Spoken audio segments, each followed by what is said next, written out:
வணக்கம் மக்களே, welcome to Tamil factory. Ravanan காம வேட்கை கொண்ட ஒரு காம கொடூரன். இந்த வார்த்தையை கேட்ட பிறகும் இந்த வீடியோவுடைய தம்ப்நெயில பார்த்த பிறகும் பல பேருடைய மனம் புண்பட்டிருக்க வாய்ப்பு இருக்கு. இந்த பதிவு நம்மளை கூட்டிட்டு போற பாதை இதை விட மோசமா இருக்கலாம். காலம் காலமா ராவணன் மேல எடுத்து வைக்கப்படும் ஒரே குற்றச்சாட்டு பிறர் மனை என்று பாராமல் அவளை கவர்ந்து சென்றது. இந்த கூற்று மேல பல மாற்று கருத்துக்கள் நிறைய பேருக்கு இருக்கு.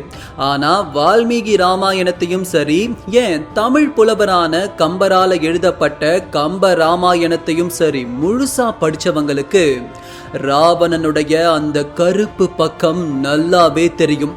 உதாரணத்துக்கு கம்பராமாயணத்துல கம்பர் என்ன சொல்றாரு பாருங்க. புடை கொண்டு எழுகொங்கையும் மல்குலும் புல்கி நிற்கும் இடை கண்டிலம் மல்லது எல்லா உருவும் தெரிந்தாம் விடம் நுங்கிய கண்வுடையார் இவர் மெல்ல மெல்ல மடமங்கையராய் என் மனத்தவராயினரே. இந்த பாடல்ல இருக்கிற காட்சி அமைப்பு ராவணன் சீதையுடைய அழக தன் மனதிற்குள் கற்பனை பண்ணி ஏங்கி தவிக்கிற மாதிரி அமைக்கப்பட்டிருக்கு. ஆக ராவணன் சொல்வது புடை கொண்டு எழுகொங்கையும் மல்குலும் புல்கி நிற்கும், அதாவது பக்கங்களில் பொங்கி எழுகின்ற மார்பகங்களும் கீழே அல்குலையும் இணைக்கின்ற இடை என் கண்களுக்கு தெரியவில்லை. அதை தாண்டி மற்ற அனைத்தும் தெரிகிறது. ஒரு அழகிய இளம் பெண்ணாய் இவள் என் நெஞ்சுக்குள் இடம் பெற்று கொண்டாள் அப்படின்னு ராவணன் சீதையை நினைத்து ஏங்குவதா கம்பர் சொல்றாரு. நம்ம எல்லாருக்குமே தெரியும், சூர்பனகையின் மூக்கு அறுபட்டதால் தான் தன் தங்கைக்கு இழைக்கப்பட்ட அநீதிக்கு நியாயம் வழங்க சீதைய ராவணன் கவர்ந்து வந்தார்னு. ஆனா இந்த பாடல் படி பார்த்தா சீதைய ராவணன் காதலிச்சார்னு வருது. அப்போ ராவணன் மனசுக்குள்ள இருந்தது கோபமா இல்ல காமமா? குழப்பமா இருக்குல்ல? நீங்க எதிர்பார்க்காத ஒரு விடை பதிவின் முடிவுல கண்டிப்பா கிடைக்கும். வாங்க தெரிஞ்சுக்கலாம் டார்க் சைட் ஆஃப் ராவணன். இது தமிழ் ஃபேக்டரியின் மிஸ்டீரியஸ் ஹிஸ்டரிஸ் உங்கள் வழியில்.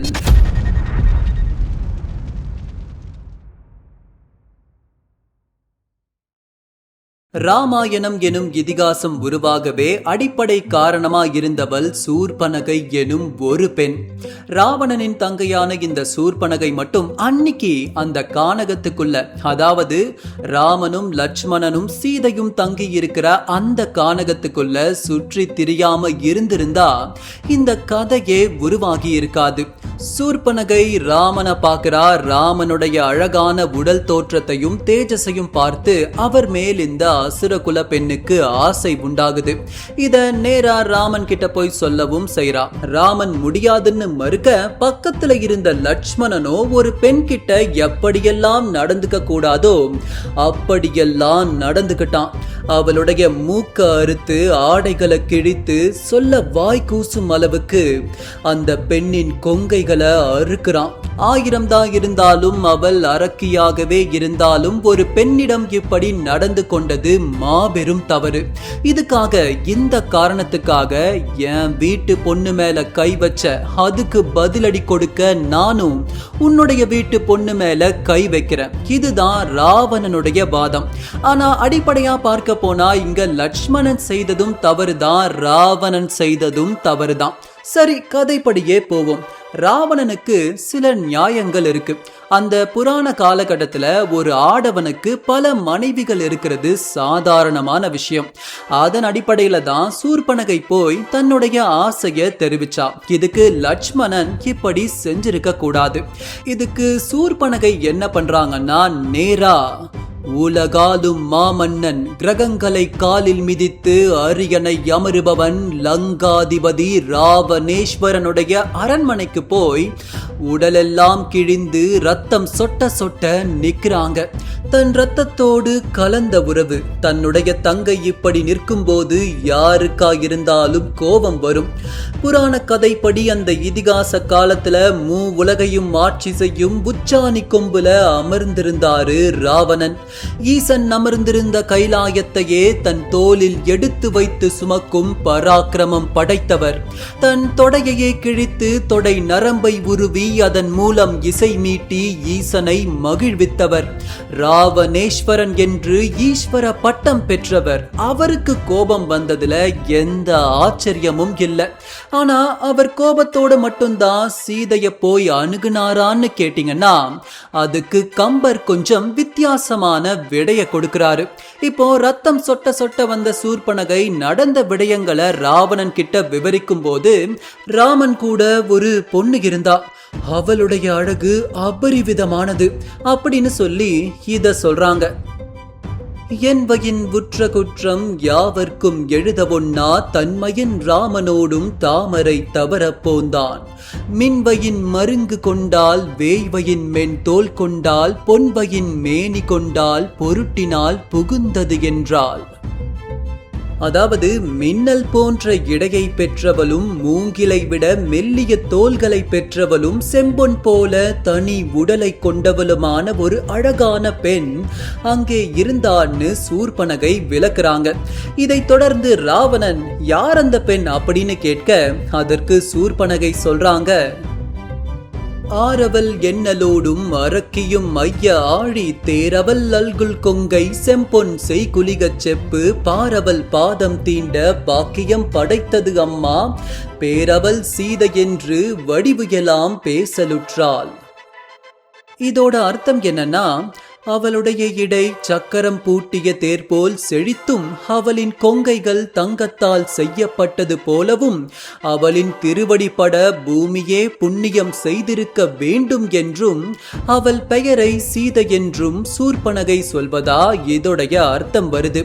இப்படியே ரத்தம் சொட்ட சொட்ட சீதையுடைய அழக வர்ணிச்சுக்கிட்டே வரும் சூர்பனகை ஒரு இடத்துல சொல்றாங்க, தோலையே சொல்லுகேனோ சுடர் முகத்து உலவுகின்ற வாலையே சொல்லுகேனோ அல்லவை வழுத்துகேனோ மீளவும் திகைப்பதல்லால் தனித்தனி விளம்பலாற்றேன் நாளையே காண்டியன்றே நான் உனக்கு உரைப்பதென்னோ. அதாவது அவளுடைய தோலழகை எடுத்து கூறுவேனோ, இல்லை ஒளி வீசும் முகத்தில் தெரிகின்ற வாலை மீன் போன்ற கண்ணழகை எடுத்து கூறுவேனோ, அல்லது பிற உறுப்புகளை எடுத்து கூறுவேனோ, மறுபடியும் மறுபடியும் திகைத்து போகின்றேனே அன்றி ஒவ்வொரு உறுப்புகளையும் தனித்தனியே வர்ணிக்க வலிமை எனக்கில்லை. நாளை நீயே காணப்போகிறாய் அல்லவா அப்படின்னு சொல்லி சீதையின் அழக மிகைப்படுத்தி ராவணனுடைய மனசுக்குள்ள ஆசைய விதைக்கிறா சூர்பனகை. இதுக்கு ராவணன் இசைந்து கொடுத்தாரா, அவர் மனசுக்குள்ள காதலோ காமமோ உண்டாச்சான்னு கேட்டீங்கன்னா இந்த பாடலை கவனிங்க. கோபமும் மரணும் மான கொதிப்பும் இன்று இணையெல்லாம் பாபம் நின்ற இடத்து நில்லா பெற்றி போல் பற்றுவிட்ட தீபம் ஒன்று ஒன்றை உற்றால் எண்ணலாம் செயலின் புக்க தாபமும் காமநோயும் ஆர்வுயிர் கலந்த அன்றே. இதோட அர்த்தம் ரொம்ப ரொம்ப முக்கியமா கவனிக்க வேண்டியது. பாவம் நிறைஞ்ச இடத்துல பெருமை நிற்காது. அதுபோல் சினமும் வீரமும் தன் தங்கையுடைய மானத்தை சிதைத்ததால் எழுந்த மன கொதிப்பும் நீங்கி இப்போ ராவணனுடைய உள்ளத்துல காம நோயால் உண்ட தவிப்பு விளைந்ததுன்னு இந்த பாடல் சொல்லுது. ஆக கோபம் நீங்கி ராவணனுடைய உள்ளத்துல சீதை மேல உண்டான காதல் மேல வந்துடுச்சுன்னு கம்பர் சொல்றாரு. இந்த தருணம் பல பேருக்கு இது ரொம்ப ஏத்துக்க முடியாத விஷயமா இருக்கலாம். பதிவை கடைசி வரைக்கும் பாருங்க, விடைகள் கண்டிப்பா கிடைக்கும். இப்போ நிறைய பேர் சில எதிர்கருத்துக்களை யோசிக்கலாம். அப்படி காமத்தால் தான் ராவணன் சீதைய அணுகுனார்னு வச்சுக்கிட்டோம்னா, கவர்ந்து சென்ற பிறகு ஏன் சீதை கிட்ட தவறா நடந்துக்க அவர் முயற்சி பண்ணலன்னு? அப்படி பார்த்தா ராவணன் கோபத்தால தான் இதை செஞ்சிருக்கணும். இதற்கான சரியான விடை தெரிஞ்சுக்க கதையை இங்க விட்டுட்டு இன்னும் கொஞ்சம் தள்ளி தூரமா போய் கதையை நாம எட்டி பார்க்கணும். இப்போ ராவணன் சீதைய கவர்ந்து வர கிளம்புறாரு. அப்படி போகும்போது தன்னுடைய தாய் மாமனான மாரிசனை கூடவே அழைச்சிட்டு போறாரு. மாரிசன் ஒரு தங்கமான் போல மாறு வேடமிட்டு சீதையின் கண்களுக்கு படுற மாதிரி கானகத்துக்குள்ள அங்கேயும் இங்கேயும் திரிய, இத பார்த்த சீதையோ ராமன் கிட்ட போய் அந்த பொன்மான தனக்காக கொண்டு வரும்படி கேக்குறாங்க. ராமனும் பொன்மான பிடிக்கலான்னு கிளம்பும் போது லட்சுமணன் தடுத்து, இப்படி தங்கத்தாலான பொன்மான் இருக்க வாய்ப்பே இல்ல, இதுல ஏதோ ஒரு சூது இருக்குன்னு சொல்றான். இருந்தும் சீதையின் ஆசைக்காக ராமன் தன்னுடைய வில்லை எடுத்துக்கிட்டு பர்ணசாலையான அந்த குடில விட்டு தள்ளி அந்த மான துரத்திக்கிட்டு போக ஆரம்பிக்கிறாரு. சிறிது நேரத்திற்கெல்லாம் சீதா, லட்சுமணா அப்படின்னு காட்டுக்குள்ள இருந்து ராமன் அலறி கத்துற சத்தம் கேட்குது. சீதைக்கு ஒண்ணுமே புரியல. ராமனுக்கு ஏதோ ஆயிடுச்சோன்னு பயந்த சீதை லட்சுமணனை போய் பார்த்துட்டு வர சொல்றாங்க. ஆனா உண்மையிலேயே கானகத்துக்குள்ள என்ன நடக்கும்னா, ராமருடைய குறி நமக்கு தெரியும். குறி வைத்து ராமர் அம்ப செலுத்த இமைக்கும் நொடியில் சுருண்டு விழுந்தாம் மான் ரூபத்துல இருந்த மாரீசன். ஆனா விழும்போது ராவணன் சொன்ன மாதிரியே ராமனுடைய குரல்ல சீதா, லட்சுமணா அப்படின்னு கத்திட்டு விழுந்தான். இங்க பர்ணசாலையில இருக்கிற சீதை லட்சுமணனை என்னென்னமோ சொல்லி வற்புறுத்தி காட்டுக்குள்ள போய் பார்க்க சொல்றாங்க. ஆனா லட்சுமணன் அதுக்கு ஒத்துக்கவே இல்லை. நீங்கள் என்ன நினைக்கிறீர்கள்? பிரம்மாஸ்திரத்தையே கைகளில் பூட்ட தெரிந்த என் அண்ணன் ராமன் ஒரு சாதாரண மானிடம் தோற்று போய் விழுந்திருப்பாரா? அவருக்கு ஒன்றுமாகாது, நீங்கள் கவலைப்படாதீர்கள் அப்படின்னு லட்சுமணன் எவ்வளவு ஆறுதல் சொன்னாலும் சீதையுடைய மனம் கொல்லவே இல்லை. ஒரு கட்டத்துல சீதை நான் செத்துடுவேன்னு சொல்ல, அதுக்கப்புறம் லட்சுமணன் ஒரு கோடு கிழிச்சு இதை தாண்டி வராதீங்கன்னு சொல்லிட்டு ராமனை தேடி காட்டுக்குள்ள போறாரு. நடந்த எல்லாத்தையும் மறைவில் இருந்து பார்த்துக்கிட்டு இருந்த ராவணன் இப்பதான் உள்ளுக்குள்ள இறங்குறாரு. தன் உருவத்தை ஒரு சன்னியாசி மாதிரி மாத்திக்கிட்டு பர்ணசாலைக்கு கிட்ட போய் சீதா கிட்ட பேச்சு கொடுக்கிறாரு. கம்பராமாயண பாடல்களை நல்லா கவனிச்சிங்கன்னா ஆரம்பத்துல சன்னியாசி போல வரக்கூடிய ராவணனின் மனதுக்குள்ள சீதையின் அழக பார்த்து பல எண்ணங்கள் கரை புரண்டு ஓடும். இந்த பாடலை கவனிங்களேன்.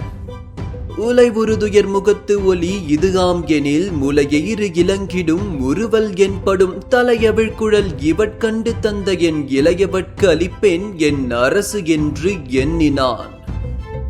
அதாவது ராவணன் யோசிக்கிறாரா, ராமன் இல்லாமல் வேதனை மிக்க துன்பப்படும் இப்போதே இவளின் பொலிவு இத்தகைய சிறப்புடையது என்றால், நாணல் குருத்து போன்று ஒளி வீசும் புன்னகை செய்யும் போது அழகு எப்படி இருக்கும்? கட்டவிழ்ந்த கூந்தலை உடைய இப்பெண்ணை பார்த்து எனக்களித்த என் தங்கை சூர்பனகைக்கு என்னுடைய அரசுரிமையையே பரிசாக கொடுப்பேன் அப்படின்னு ராவணன் நினைக்கிறாராம். யோசிச்சு பாருங்க, ராவணன் இந்த உலகத்துல அடையாத விஷயமே இல்லை, அவர் அறியாத அறம் இல்லை. அப்படிப்பட்டவரே தன்னுடைய அரச பதவியை தூக்கி கொடுப்பேன்னு யோசிக்கிற அளவுக்கு சீதை மேல அவர் காதல் கொள்வதா கம்பர் சொல்றாரு. இப்பதான் முக்கியமான பாடல். இப்பதான் சீதைக்கு வந்திருப்பது அரக்க குல தலைவன் ராவணன்னு தெரிஞ்சிடுது. அவங்க தப்பிக்க முயற்சி பண்ணும்போது ராவணன் என்ன பண்றாரா, ஆண்டு அயிடை தீயவன் நாயிடை தீண்டான் அயன் மேல் உரை சிந்தை செய்யா தூண்டான் எனலாம் உயர்த்தோல் வலியால் கீண்டான் நிலம் யோசனை கீழொடு மேல். இதோட அர்த்தம், ராவணன் பிரம்மன் முன்னாடி கொடுத்த சாபத்தை மனதில் எண்ணி அணிகலன்கள் அணிந்த சீதையின் திருமேனியை தொடாதவனாக தன் கல் தூண் போன்ற உயர்ந்த தோள்களின் வலிமையால் சீதை இருந்த பூமியின் கீழேயும் பக்கங்களிலும் ஒரு யோஜனை அளவு நிலத்தையே பெயர்த்தெடுத்தார். இன்னும் புரியுற மாதிரி சொல்லணும்னா, ராவணனுக்கு முன்னாடி இருந்த ஒரு சாபத்தின் காரணமா தன் கைகளால் சீதையை தொடாம அந்த பர்ணசாலைய சுற்றி இருந்த நிலத்தையே பெயர்த்தெடுத்து சீதைய கவர்ந்துகிட்டு போறாரு ராவணன். இந்த இடத்துல மட்டுமில்ல, ராவணன் பெற்ற சாபத்தை பத்தி ஜடாயு வதை பருவத்திலையும் ஒரு பாடல் வருது. வேரரக்கரை வென்று வேம்பழி தீரும் என் சிறுவனும் தீண்ட அஞ்சுமல் ஆரியன் தேவியை அரக்கன் நன்மலர் பேர் உலகு அளித்தவன் பிழைப்பு இல் சாபத்தால். அதாவது ஆரியன் தேவியை தீண்ட அஞ்சும் இந்த ராவணன் பிரம்மனின் சாபத்திற்கு பயப்பட்டான் அப்படின்னு இதோடைய அர்த்தம் வருது. ஆக பிரம்மதேவன் ஏதோ ஒரு சாபத்தை ராவணனுக்கு கொடுத்திருக்காரு. அது என்ன சாபம்ங்கிறது மிக பெரிய மர்மம். இந்த கம்பராமாயண பொருளுரையிலேயே இதுக்கு ஒரு கதை கொடுக்கப்பட்டிருக்கு. குபேரனுடைய அலகாபுரியில ராவணன் அரம்பை எனும் தேவலோக கன்னிகைய கற்பழித்ததாகவும் இதன் காரணமா வலிய ஒரு பெண்ணை அவள் விருப்பம் இல்லாமல் தீண்டினால் அவள் கற்பு கனல் உன்னை எரிக்கும் அப்படின்னு பிரம்மதேவன் சாபம் கொடுத்ததா இந்த கதை சொல்லுது. ஆனா இதுடைய மூலமான வால்மீகி ராமாயணத்தை நாம எடுத்து படிச்சோம்னா அது சொல்ற கதை தலைகீழா இருக்கு. அதுல ராவணன் சீதையின் கையை பிடித்து இடுப்புக்கு கீழே கைகளை கொடுத்து தூக்கி தன் தொடை மேல வச்சுக்கிட்டு சீதைய கவர்ந்து போனான்னு வால்மீகி ராமாயணம் சொல்லுது. ஆனா இதுக்கு வால்மீகி ராமாயணம் கொடுக்கிற பொருள் என்னன்னா, ராவணன் பெற்ற சாபம் காம உணர்வோடு ஒரு பெண்ணை தொடும்போதுதான் செயல்படும். அந்த தருணத்துல கோபத்தோடு ராவணன் சீதைய கவர்ந்து போனான்னு வால்மீகி சொல்றாரு. ஆக மொத்தம் சாபம் இருந்தது மட்டும் உறுதியாக அந்த சாபத்துக்கு பின்னாடி இருக்கிற நிஜமான காரணம் என்னங்கிறதுக்கு தெளிவான விளக்கம் 2 ராமாயணத்திலையும் இல்ல.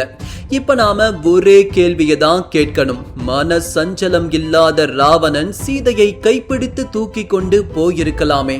அப்படின்னா தன் தங்கையுடைய மானத்துக்காக ராவணன் போனாரா, இல்ல தன் மனம் கொண்ட சஞ்சலத்தினால் சீதையை கவர்ந்து கொண்டு வந்தாரா?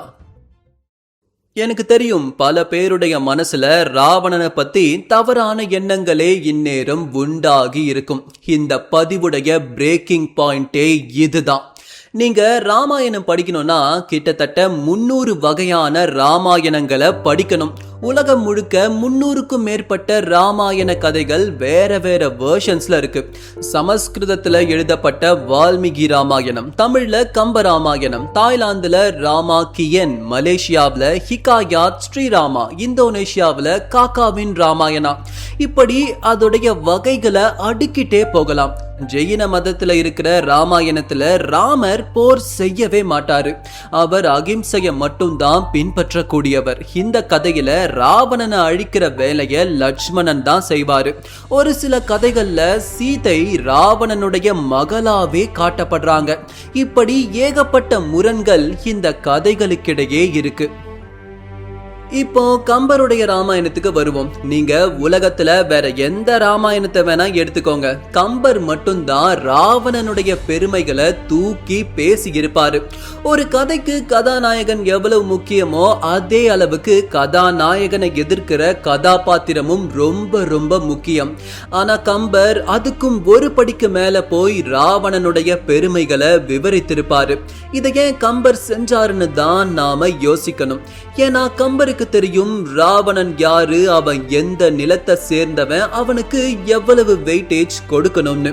உண்மையை சொல்ல போனா சீதைய நிலத்தோடு பிளந்து ராவணன் தூக்கி செல்வது சாபத்தாலன்னு மட்டும்தான் கம்பர் சொல்றாரு. ஆனா அதையும் தாண்டி அவர் மறைமுகமா வால்மீகிக்கு சொல்லாம சொல்ற விஷயம் என்னன்னா, ஏம்பா தமிழ் மன்னன் ராவணன் தன் மாண்பு இழந்து ஒரு மங்கைய தூக்கி தன் தொடையில் வச்சுக்கிட்டு போக மாட்டான். அப்படி அவன் போயிருந்தா கண்டிப்பா அவளை தொடாம தான் கவர்ந்து சென்று போயிருப்பான் அப்படின்னு கம்பர் வடக்குக்கு மெசேஜ் கொடுக்கிறாரு. அது மட்டும் இல்லாம ஒரு பெண்ணை கற்பழித்ததால் தான் ராவணனுக்கு இப்படி ஒரு சாபம் கிடைத்ததுன்னு சொல்றது பிற்காலங்களில் வந்த ஒரு இடைச்சொருகள். கம்பராமாயண பொருளுரையிலேயே இப்படி இருக்கலாம்னு ஒரு இக்கு வச்சுதான் சொல்லி இருப்பாங்க. கம்பரும் எந்த இடத்துலயும் பாடல் வரிகள்ல ராவணன் ஒரு பெண்ணை தொட்டதுனாலதான் சாபம் கிடைச்சதுன்னு எழுதவே இல்லை. சரி, அப்போ ராவணன் காதல் கொண்ட எண்ணங்களோடு சீதையை போய் அணுகுன மாதிரி அவர் ஏன் எழுதி வச்சிருக்காரு? அதுக்கு என்ன அர்த்தம்னு கேட்டீங்கன்னா, இப்பதான் கம்பருக்கே இக்கட்டான ஒரு சூழ்நிலை ஏற்படுது. இப்படி அவர் உருவகப்படுத்த காரணம் முழுக்க முழுக்க அந்த காலத்துல இருந்த அரசியல் சூழ்நிலை. வால்மீகி ராமாயணம் எழுதிய காலகட்டத்துல இருந்து பல காலங்கள் கழித்துதான் கம்பர் கிட்டத்தட்ட 1000 வருடங்களுக்கு முன்னாடி அவருடைய ராமாயணத்தை எழுதுறாரு. ஆனா அந்த காலத்திலேயே தமிழகத்துல ராமர் ஏற்கனவே கடவுள் ஆயிட்டாரு. ஆக ராவணனை கதையின் போக்குல ஒரு அரக்கனாவும் அரக்க குணத்தில் அவருடைய எண்ணங்கள் எப்படி இருக்கும்னு எழுத வேண்டியது கம்பருக்கு கட்டாயமாகுது.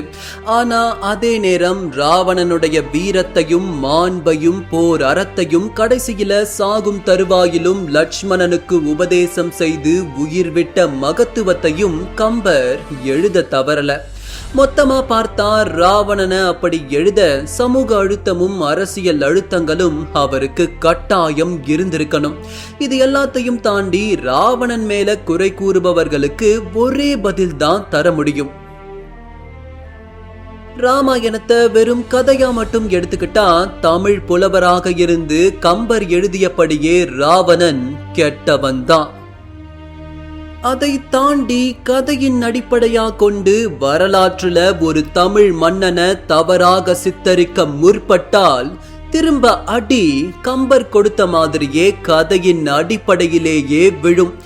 இவ்வளவு கடினப்பட்டு பிரம்மாண்ட போர்க்களம் செய்து சீதையை மீட்டதற்கு காரணம் என்ன? அவளை தீயில் இறக்கி கானகத்தில் தனித்து விடவா? தீயில் இருந்து துளி காயம் படாமல் சீதை வெளிவந்த போது கதையின்படியே அங்கு நிரூபிக்கப்பட்டது சீதையின் கற்பல்ல, தமிழ் மன்னன் ராவணனின் கற்பு.